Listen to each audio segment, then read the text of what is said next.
Dalam diskusi bisnis kemarin ada pertanyaan yang menjadi bahan perdebatan. Pertanyaan adalah selalu kunci awal diskusi ala kami. Kami menyebutnya dengan istilah Million Dollar Question, MDQ. Atau kalau diterjemahkan adalah sebuah pertanyaan yang kalau bisa dijawab nilainya jutaan dolar atau sangat berharga. Misalnya pertanyaan, bagaimana macetnya Jakarta jadi peluang bisnis? Jawabannya salah satunya sudah terpecahkan yaitu oleh Gojek. Sebagaimana macetnya Jakarta jadi peluang bisnis adalah Million Dollar Question. Bagi pebisnis, kemampuan bertanya adalah salah satu kunci dari terbukanya solusi. The power of question ini menunjukkan tinggi rendahnya ilmu dan pengalaman sang penanya. Kita tahu terkadang kita mendapatkan silly question, pertanyaan yang lucu dan mendasar sekali. Ya karena itulah pola pikirnya, bukan salah atau benar, namun dapat dipastikan orang tersebut memang benar-benar ingin bertanya, ingin tahu. Bagus kan? Kembali ke pertanyaan. Kekuatan pertanyaan yang tertinggi adalah MDQ,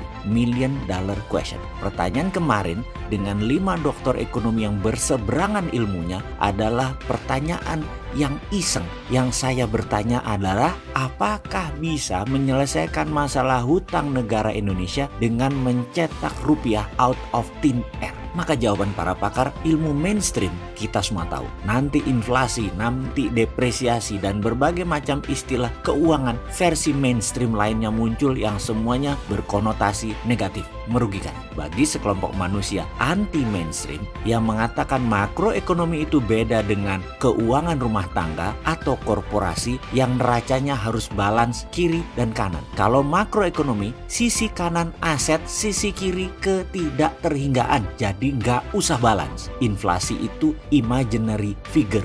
Uang bukan materi. Interest atau bunga adalah imaginary figure, bukan real, bukan kenyataan, hanya kesepakatan. Bisa dihilangkan. Jadi ketidakterhinggaan. Teori anti materi inilah yang menjadi perdebatan sengit kemarin.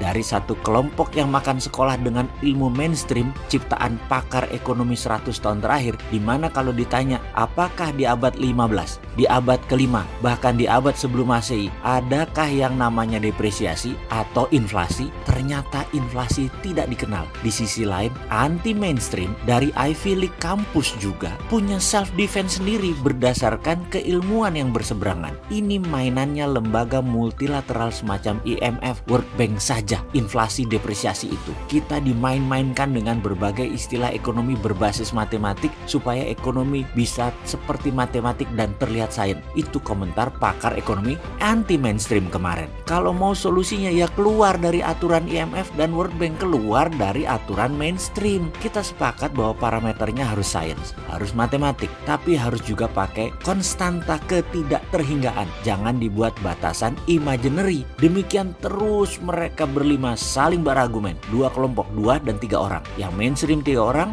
anti mainstream 2 orang. Itu kalimat diskusi perdebatan tingkat dewa yang tinggi bagi saya kemarin. Saya nggak sampai keilmuannya. Karena itu saya hanya diam dan mencatat seperti kebiasaan saya. Gini deh, kata salah satu penganut anti mainstream pendukung MMT. Kalau pendapatan kamu 1 juta, lalu membeli kopi harganya 5.000, pasti kamu anggap wajar. Ketika harga kopi naik 2 kali lipat jadi 10.000, apakah kopi itu mahal kalau pendapatan kamu jadi 5 juta? Kalau GDP Indonesia 1.000 triliun dengan harga rupiah 14.000 sedolar, apakah masalah kalau harga rupiah sedolar jadi 20.000 tapi GDP nasional jadi 5.000 triliun, di mana semua penduduk naik GDP-nya per kapitanya 5 kali lipat? Ini yang membuat kami semua terdiam, dan yang pro mainstream sedang cari ilmu lagi untuk mengcounternya. Pokoknya harus tidak boleh bisa memprint money itu, harus inflasi, harus seperti kata IMF, harus seperti kata guru di kampus. Pokoknya harus sesuai dengan ilmu sekolahan dulu. Kalau saya